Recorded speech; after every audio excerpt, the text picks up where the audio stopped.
Michael R. Jackson, congratulations to you. Thank you so much.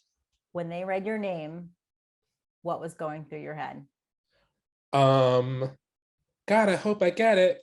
I hope I get it. How many people does he need? Right. So a chorus line. Yes, which is one of my favorite musicals. How does it feel to be Tony nominated? It feels like a validation of all of the years and hours and almost 2 decades of work that I put into this one piece of art. To have that recognized feels really, really good. Tell me the backstory. When did you start working on this? It began as a monologue that I started writing when I was about 23 years old, right after I graduated from undergrad NYU playwriting, dramatic writing program. And the world was in like a kind of crazy place. I didn't know what I was going to do with a BFA degree, and I was just feeling very uncertain of my place in the world. And so I just started writing this monologue that was called Why I Can't Get Work.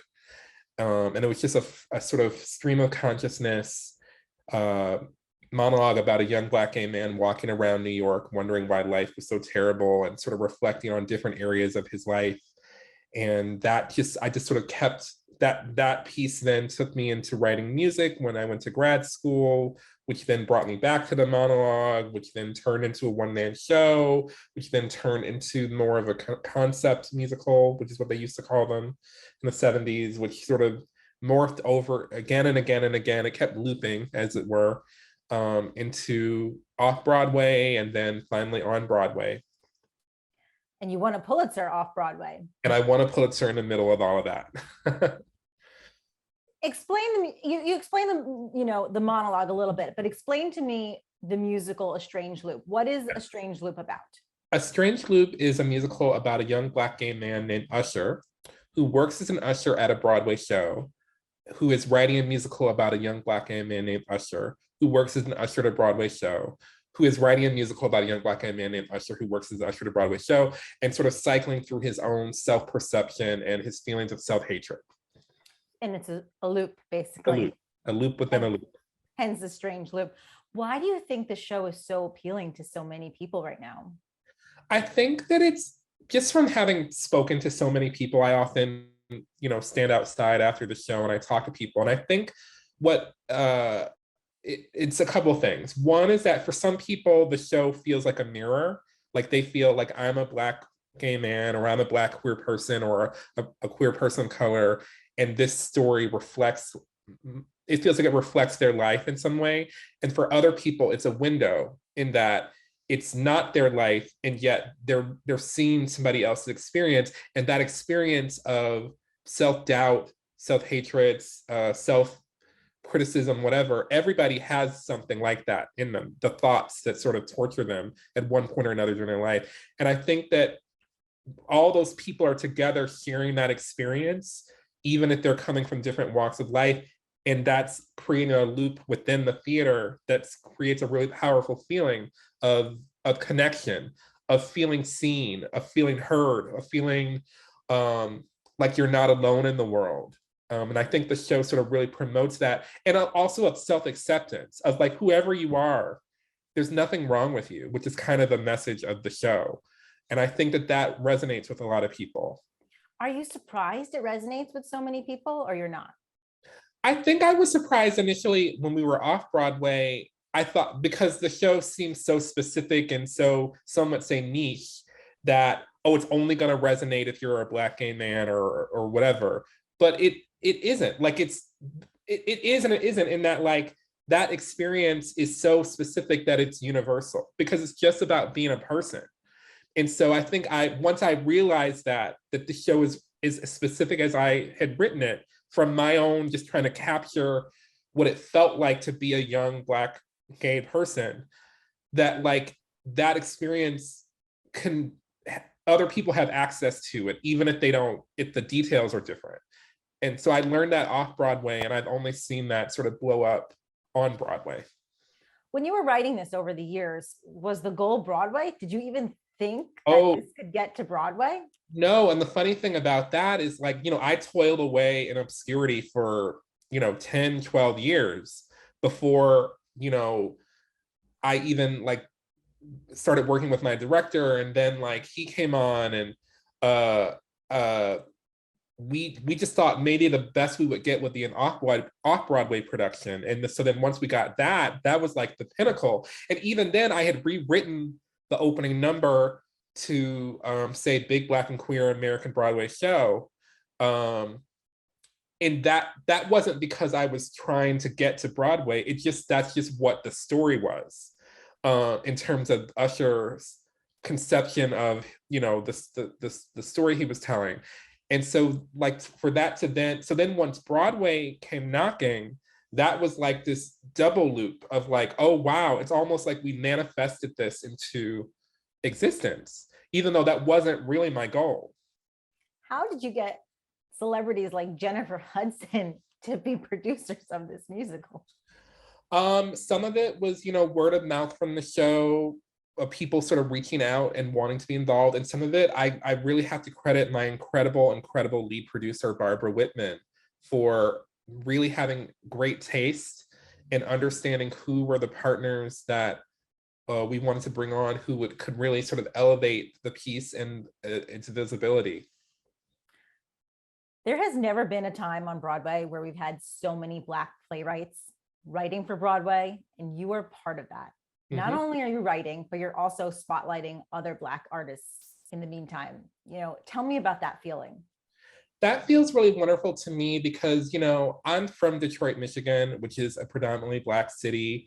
I grew up in a Black family, in Black churches, Black schools, Black activity groups.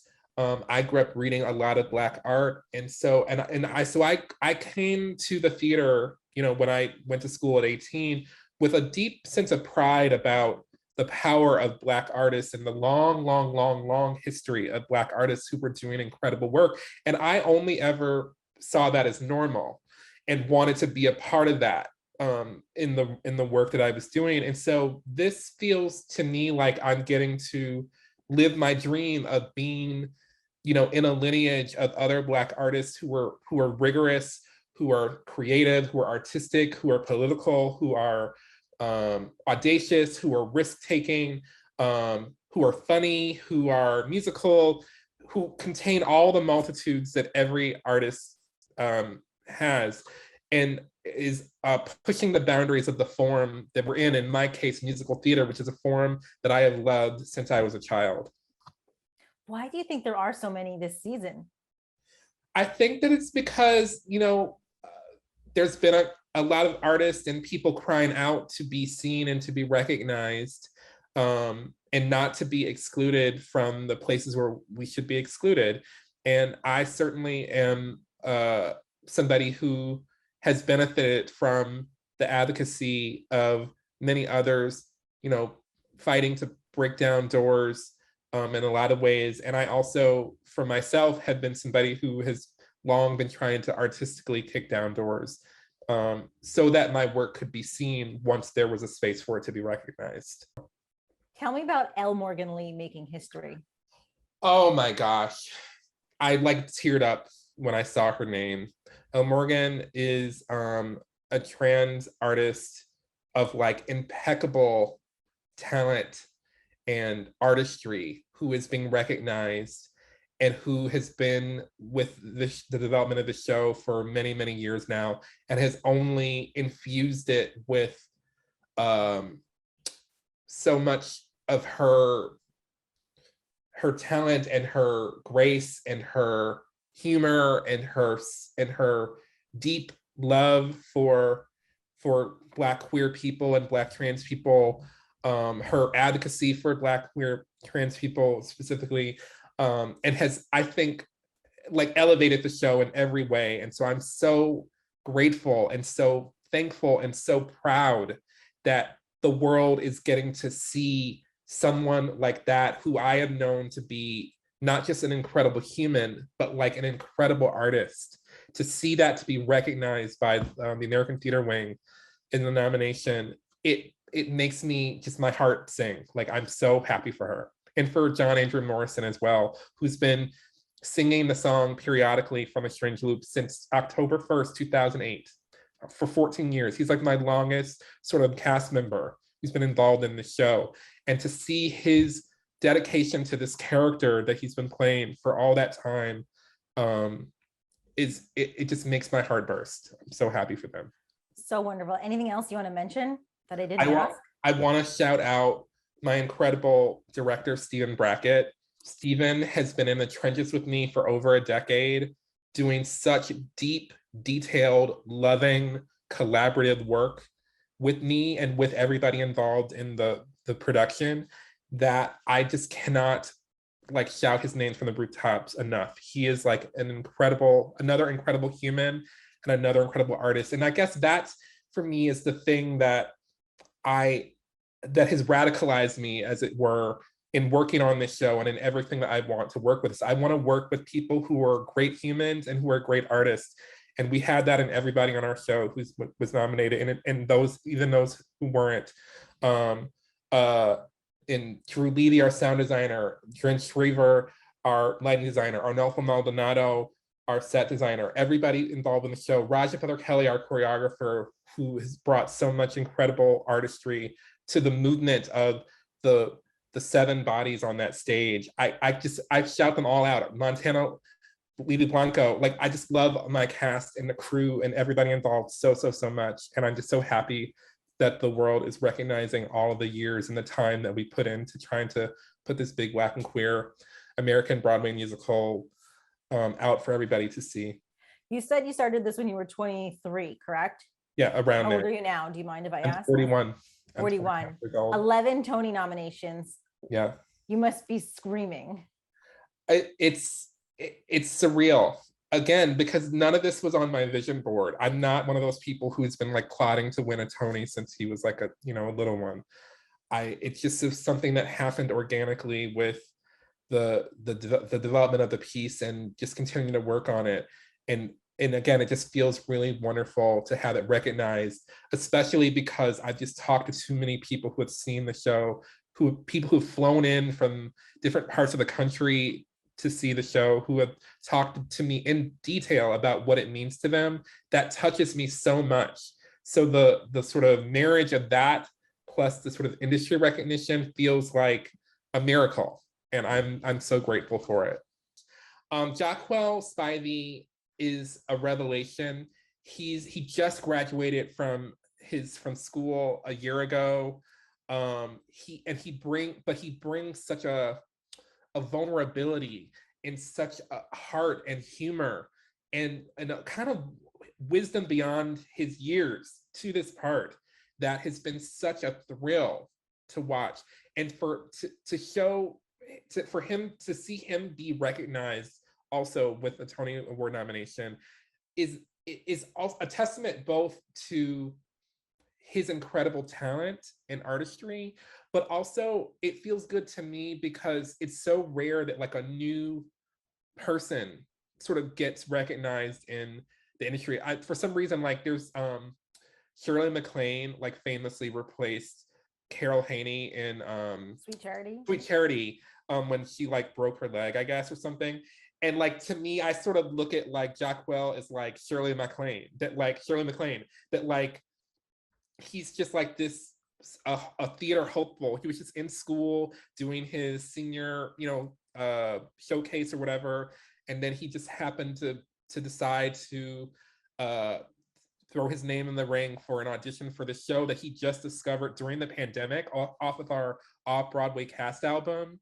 He had never seen the show. He's never seen the show. He's only ever been in it. And so it just feels like, again, another miracle that those kind of stories, those are like those showbiz stories that are legendary. And I love that for him and for us. And that he is so protective of the character of Usher, and he's so thoughtful and so warm, and like he wants to make sure that everybody is he's doing what I wanted to do when I was writing it, which is that I wanted to not be misunderstood. I wanted to be as specific and as nuanced and complex and real as possible. That I wanted it to feel real. And he as an actor is coming at it from with the same intentions from the opposite direction. And that the chemistry of that with the writing and his performance, I think is why he's being recognized and why so many people have been shouting his name from the rooftops, because it's just a real alchemy that's quite explosive. Do you see yourself in him, in his portrayal? The interesting thing about it is like he's also proven to me that Usher has many different facets, and that he's not necessarily like me, but he doesn't need to be, because the show is just about the concept of me, and that's whoever is in that role, they have to show you who they are through the character. And he as a person is way more confident than I ever was at his age. He's 23 years old. When I was 23, I was a disaster, which you can see certain aspects of in just what the character goes through. And so that's also part of what I find thrilling, is that what you're watching is you're watching an actor. You're not watching like somebody just, you know, bleed on the stage. He's acting that. He knows how to act that and then leave it behind. And that's like also really a skill that it takes a lot of actors a long time to master, especially on a piece like this. So I feel like even more proud to work with him, because he knows how to manage his own emotions and how to differentiate them from the character. And that's incredible. And I think that a lot of other young actors will be looking up to him for as an example of a leading man, and like the things that you have to do in order to do that kind of difficult work, that it's not, especially for Black actors, because there's often an expectation that Black actors are just getting on stage and sort of just being, that there's no work involved. And that's so not true. Jaquel is a living, breathing example of like an artist, actor who is doing work and then leaving it behind when he leaves the stage. And I think that you can sort of feel that. He's giving a performance of a lifetime.